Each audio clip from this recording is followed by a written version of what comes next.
University of Alabama. The Crimson Tide, significantly less good at all things than the Arkansas Razorbacks. He has an obsession with hats, or atheists and hats, which is documented at atheistsandhats.tumblr.com. But as far as what he's done for the atheist movement, he was instrumental in building SSA, the Southeastern Collegiate Atheist Alliance. Atheist Alliance, yes. Which is the biggest region in the country, got assimilated into the SSA, and subsequently got him a job as our full-time regional organizer here at the SSA. He's one of the nicest people you'll ever meet, just like Evan. He's one of the most productive workers we've ever had. Gordon Mathews.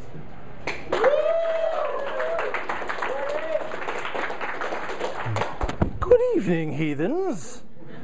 How's everybody doing? Start off individually? No. All right, we're good. I'm going to be talking about the regionalization program that we're rolling out starting this year pretty much. Previously, some of you are familiar with our regional networks that have existed previously. That has changed a little bit, but I'll be getting to that.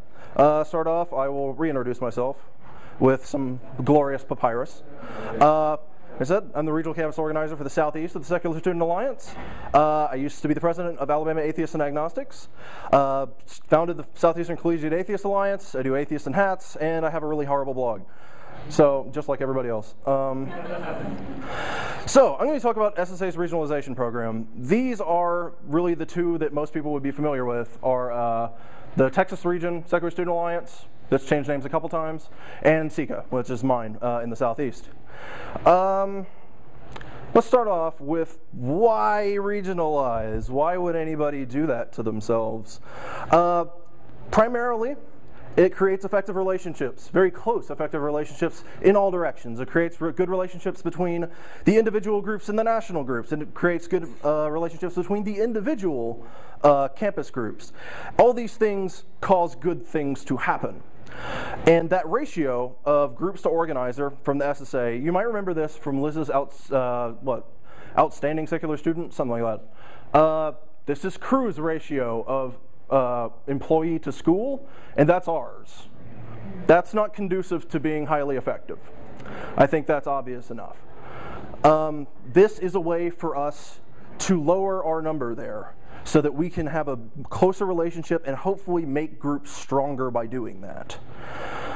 And also, it is the natural progression for an organization like this to eventually regionalize to keep things effective for exactly that reason.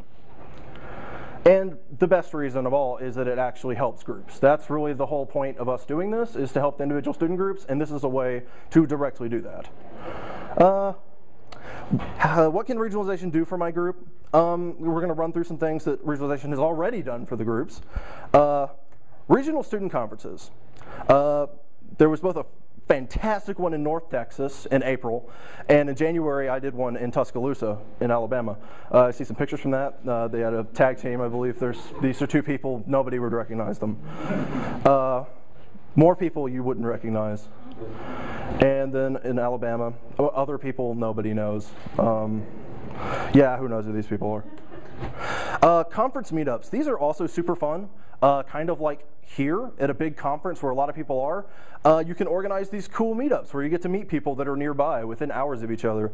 There's actually one situation, which is actually right there, where there were a bunch of awesome student leaders within hours of each other that had no idea each other existed. That was not this past January, the one before that. That's why SSA actually formed, was because of this conference meetup. It was good. These are all some of my favorite people in the universe now. Others, you can also have grainy pixelated photos of you in New Orleans. See, that's fantastic. Who doesn't want that? This is another one. When things come up that benefit from having individual groups working with each other, perfect example is the rally bus. I think a lot of people experience this going to the Reason Rally. You needed to have X number of people signed up for the bus for everybody to go on the bus to the Reason Rally. We were in an area, the South, in which there were, little pockets of people, but nobody had quite enough people to fill a bus. So what we did is we used the formed groups that already existed, SSA and Sauce for All is the other one, and we just all got together and was like, what would it take for us to fill this bus? And we did. and we had people from Mississippi, Louisiana, Alabama, all over the place, drove to a central location, got the bus. There were probably 6 or 7 student groups involved with this, or more. And it was absolutely outstanding. It's very realistic that a lot of those people wouldn't have made it to the Reason Rally without the regionalization efforts here. Tours. This is probably the coolest thing. If you want to have a speaker and you have some groups nearby, you can pick a speaker from our Speakers Bureau, providing that they have a free schedule. And if you have 2 more affiliates with individual events, the SSA will absorb all the travel costs. So you can have a speaker run through a bunch of groups, and your cost sharing of, you can cost share hotel rooms, but you also have all your travel covered for your speaker. So co-hosting is cost sharing. These schools right here, they're not necessarily all close together, but we had Greta Christina run through Alabama, Auburn, South Carolina, Virginia Tech, and Virginia, all in this past February. And it was fantastic. Worked out outstandingly. We managed to save tons of money, like bags of money, really large bags of money. I don't know where we got the bags of money. We won't get into that. This is probably the most important thing. Some of you might have come from the leadership transition talk that was just held over there somewhere. It happens pretty frequently. The groups near each other are kind of staggered with their veteran leadership. So some groups will have new leaders. At the same time, other groups will have leaders that have been there for 3 years. This means that they can talk to each other about what works, what doesn't work, what should I do, I have a problem, how do I fix it? Having that close relationship can be the best possible thing you can have. Also, I'm here now doing the regional organizing. So you also have me as a resource. You can have these close relationships that can be instrumental in knowing what to do, to fix problems, know what works, what doesn't, and that's really key. Apart from that, also high schools to colleges. If you have a high school or a college within, a couple miles of you, that's some serious things that you can learn. Not just the high schoolers learning from the college groups. You'd be surprised the stuff the college groups can learn from the high schools. I know Duncan is probably in here somewhere. Maybe not. In any case, that's an example where we talk all the time about just about everything leadership related. And I've learned just about as much from him talking about the problems he's had with his group as he has of me talking about stuff as well. These relationships will help. Absolutely, no question. How it works. This is where we're going to get into the hardcore of how the actual program works. Basically, the regionalization program is split into 2 equally important segments: networks and regions. Networks, my really bright blue slide. This is the part of the regionalization program that's run by volunteers, volunteer network coordinators. This is for the point of making the groups work together, just basically getting the groups together in one place and getting them to talk to each other and host groups. It's a facilitator to, I suppose, meetups or tours and all sorts of things. This is what SECA and the Texas region started out as. This is how you start regionalizing. It can be as simple as, hey, let's set up an email list of all the groups in the area and let's just talk about stuff. Or you can do a Facebook group. It's been really successful. The idea of this is it'll catalyze those group interactions, which makes all the groups stronger and more connected. And the idea here is, in the next year or so, we're expecting even more to pop up. There's already 5 or 6 out there, and this is kind of the heart of the regionalization program, is using these volunteers to get groups to work together all over the country. And there's actually a way that you can get involved with this that I will get to a little bit later. The other one is regions. Regions are vertical in the sense that this is about connecting the SSA national to the individual group. This is what me and Kevin do now. This is what our jobs are. The regional campus organizers are SSA staff, paid staff, that our job is to get to know you guys. Point out Kevin so everyone knows what he looks like. That's a Kevin. All right. So basically what this is it's a kind of new way to do campus organizing where we are going to be in contact with you. We're in your Facebook groups. We'll wave. We intend to come visit you if we can. We are your direct liaison to the SSA. Just about every service that you need through the SSA, you can come to us. We are going to be your best friends ever. So that is the regions. The regions pop up out of the networks, basically. The networks form, you get the groups working together, and then once we're ready to make more hires of regional campus organizers, that's where we'll go. We'll go to places that have the networks established and be like, okay, this might be a good place to have somebody do the organizing for this area. So that's how that works. So they are connected but different. And now I'll explain it with MS Paint diagrams. Doesn't that sound exciting? All right, so this is how it usually works. You might recognize UNLV's logo over there. Basically, usually, affiliate talks to the Secretary of Student Alliance, right? It's pretty intuitive. They just go and they send emails to organize or at, and things happen. That's what you're all familiar with. How networks work. As I was talking about, this is a horizontal thing. They're like really poorly done brackets in MS Paint. They make groups form friendly little black lines between each other that mean connections of some sort. And again, how networks work with national.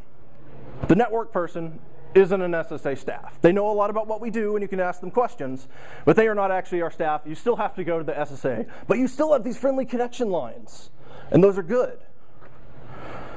Now, how my face works. So you got your friendly connection lines, and you've got Sika doing their little bracket thing. And when you have a campus organizer, regional campus organizer, you all form friendly lines towards my face, or my hat, as it might be. And I will handle pretty much everything for SSA-related stuff. And that frees up all the other SSA people to do other SSA things, for all those people that aren't lucky enough to be in regions. But I'll get that in a sec. How it all works together. Here's a big web of everything I just covered. So you got Colorado over here with a network without an organizer. You have SECO, a network with an organizer, and you have UNLV off in Nevada somewhere. So the question you may have at this point is, can I regionalize? Well, here's a map. These are some of the growing networks or already existing networks that exist. The ones that are really big stripes and not solid are ones that are just networks. And the ones that are solid with really little stripes are the ones that have a network and an organizer. So this is me, about a quarter of the country. That's Kevin in Texas. And all these others have volunteers that sort of run the networks. And you might notice, key thing here, some of these are really big.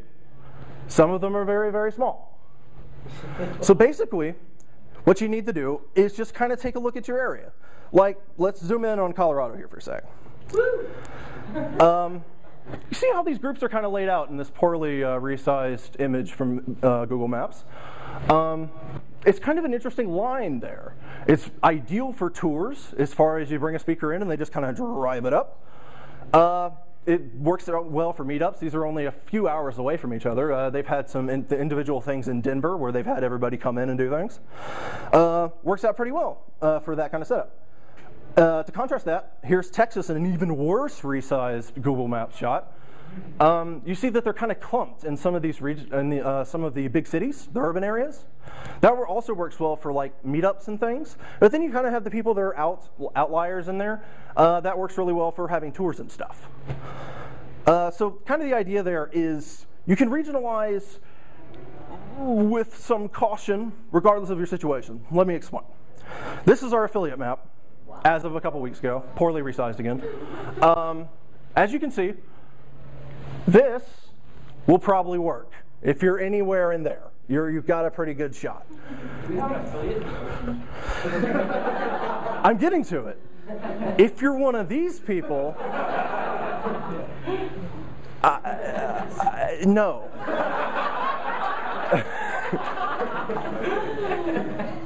However, on a bright yellow slide, all is not lost.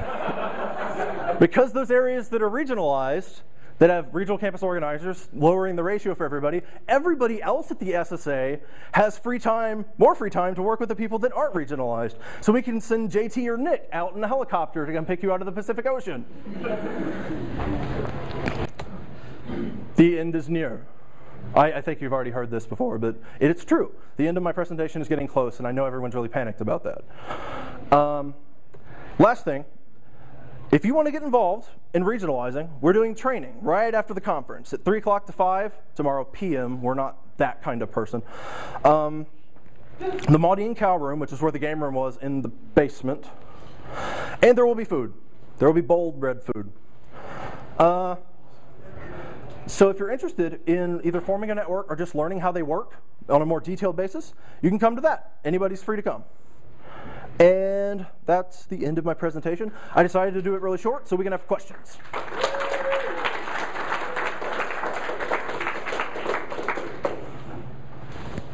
Is it possible to expand the networks that are already existing? Like, if Southern California has a thing going on, but like, what about Northern California? Like, there's a lot of stuff going on over there too. Well, this year is very much kind of prototype thing because we have different size networks and different things that are going on. For example, Kevin is part-time and I'm full-time. We're kind of just seeing what works for this year. But honestly, just looking at that at the map, I would almost say that NorCal could have its own network really easily if somebody was interested in that. But yeah, actually, the SSA network, back on that map, I just expanded that into Kentucky. So yeah, they can expand if it makes sense.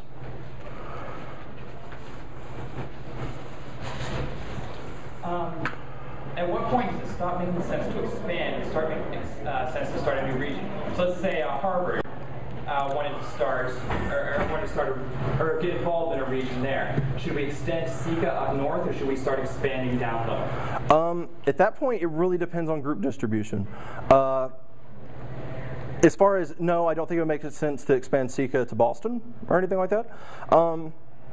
Basically, it is, we're finding out. That's kind of what this year is about, to see how large works best. And really, it depends, going back to the map again. If there's an area like Chicago that you see is up there, that has a lot of groups really close together, which works well for a really small network. Whereas like Colorado is a bigger area than the city of Chicago, I think. Has the groups, but they're a little more distributed out, so it makes sense to have a larger network in that area. As far as forming new networks, definitely if it's in a place where there isn't already a network, then absolutely. If it's in a place that has a really dense group, like say the Triangle region in North Carolina, it might actually make sense to do another network there. We would kind of test with it and see whether it works to make their own network or make a sub-network. That's one of the things we're going to play it by ear and see what works best. Since you're the one building this program, what are your goals for the future? How do you envision the future of this program working out? And what can the students in the regions or outside the regions do to help you get there? What I see this happening in the future is basically a lot of these networks run by volunteers. Expanding the SSA family as far as volunteers, people that are passionate about this, getting involved. It's a way for people all over the country to get involved with the SSA. I envision lots more stripes on this map, a whole lot more stripes, as well as I believe in the macro sense, in 3 to 5 years we will have more regional campus organizers as well. And really, I think that this is going to help not only the groups that exist to stay strong and keep going, it will help the new groups as they're starting up to have the leadership nearby. I think this is really, and I think the alumni program is a kind of a side thing. This is the future of the SSA. This is the macro future. This is how it's going to break down in the future, the way I see it. It's 11 till, so I'm going to call it for this one. Before we leave, Pete, you want to stand up? Pete Zapan is the regional volunteer in Colorado.